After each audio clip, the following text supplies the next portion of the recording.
right, chickens. Watch out, Lee.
Hello friends, this is Scott, and I just wanted to give you a view of the daily chores out here at the homestead in the winter. But today's video is getting this compost bin ready to make compost next year.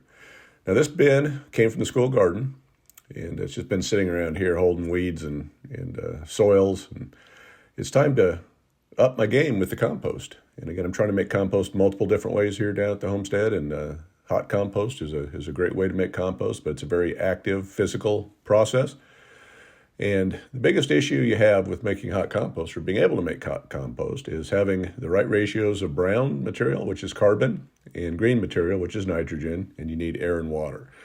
Well, what happens though in the summer is you have tons of green from cutting the grass, but you have no browns, which is generally leaves or straw or things like that. So in the winter, you see in other videos, I try to collect as many leaves as I can, and I use leaves for multiple purposes, from chicken, run bedding, to mulching gardens, to keeping the worms healthy and happy and warm, to now I'm going to use them for compost. Now, leaves will mold on their own if you just leave them out, and if I want them to break down as much as possible over the winter. So that's why I'm going to take them out of the plastic bags. Now, I'm hoping to get a lot more leaves. I still haven't got my major supply from Salt Lake yet, but I'm hoping that I can get some. But in the meantime, when spring hits, or I want to be able to start the hot compost once I start getting some green materials from the lawn clippings. So I'm going to pile up some leaves here and have them ready, and I want them to break down, so it'll be a quicker process. Now, I did bring some more leaves down from Salt Lake, so I got the wheelbarrow out, and we've had a little bit more snow, but not much. So yeah, the path's still doable. But again, I'm still waiting for my neighbor, or my friends and my neighbors, to still collect some more leaves, as well as myself in the backyard and my Salt Lake residence. I still have a bunch back there. But you can never have too many leaves, because they will disappear. And again, they have so many uses that you could just, I want every leaf I can get, because they'll be used up within the year. So I'm using these little rounds. These were my old bean trellis. I had them hooked together, and I had raising pole beans. But I'm going to use these rings because they're just movable. I can just when I use one up, I can just get rid of it and go use it for something else. So I don't want some big old static ring right now, because I have another plan for the future to build a bigger bin so I can store leaves in permanently.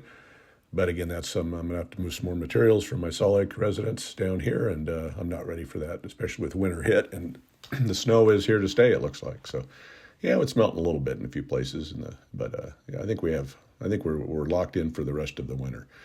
So I was able to use every leaf bag I had brought down to fill up these two rings. And again, I just wanted to break down, a little bit over the winter, because I didn't get a chance to shred them with my lawnmower, and that's the best way to make quicker compost, is to have smaller particles.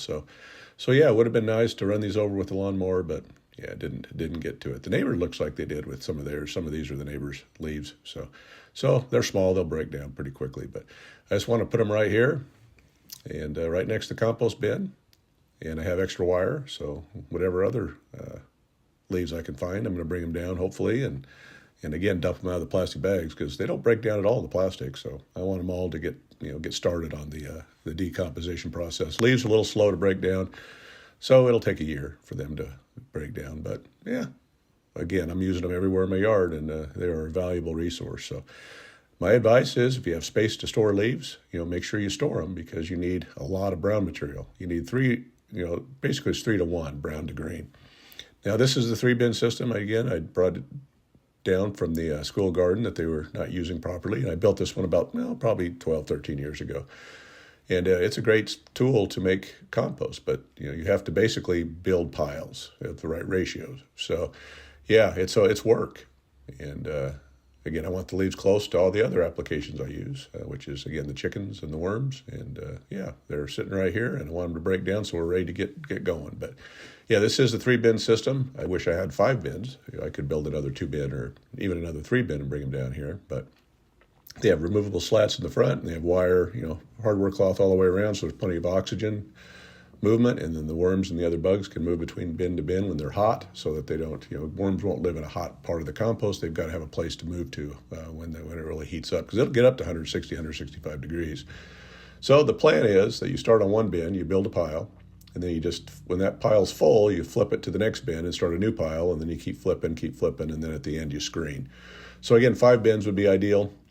But you can kind of flip back and forth between the second and the third bins to finish the material. But I'd given the cows some leaves last week, and they come over here, and I didn't think they were going to be very interested in these leaves. I dumped some over there, and they nibbled at them, but they weren't too excited about it. But yeah, as soon as I built these or filled these rings up, there's the cows, and so they're over here munching already. So yeah, I don't know how many leaves I'm going to have left or what's going to happen here. And I also wanted to kind of block the fence in a little bit with those leaves so that they wouldn't have a place to break through. But you see, I'm just filling a little bit of water in there just so that we don't have a big old chunks of ice. But so the big cow wanted to scratch, and the little one is over there munching.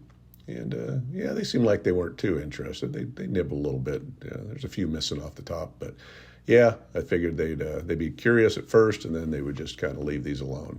And this one likes to step in the water when it drinks. So yeah, I don't know what that's about, but it's cold. So that cow must enjoy that. Kept doing it. So, well, anyway, I come back a couple hours later, and look what happened. Yeah, the cows got in there, and they pushed them over. No big deal. I mean, they're just rings full of leaves, and if they eat the leaves, I don't care. I'll just get more leaves. But they'll turn it into manure. So it's all part of the process. But yeah, I didn't think these cows were going to get that excited about these rings being that close to the fence. And then I come back the next morning, and with a little bit of snow coming down, and they ate all the leaves, or at least pushed them over and made a mess. So yeah, my plan is going to be good. These cows will not be here in the spring, so I'll have the ability to prop these rings back and do it again and get ready for the composting process. But yeah, until they go to freezer camp, I'm not going to be able to put leaves along the fence line. And they decided they drank all the water, and they flipped it over. They like to play with that water. So again, the 3-bin compost system is a very active process. You got to turn the material. That's a lot of manual labor, and at the end you screen it, but it's the best stuff that you can find. I think my screened material that's out of a static bin that's been sitting for a year or two is just as good, but this stuff is probably better because it's been heated. And what it does is it kills weed seeds, kills pathogens in the material, and again, the worms work through it once it cools down a little bit, so you have a lot of rich, nutritious compost. So anyway, hey, I could really use your help. I noticed, I'm looking at my analytics, that a lot of people watch my videos that are not subscribed, and I really need to build this channel so that I can help myself and my family a little bit in this process. So if you could hit that subscribe button or double check to make sure you're subscribed, I would sure appreciate it. Thank you.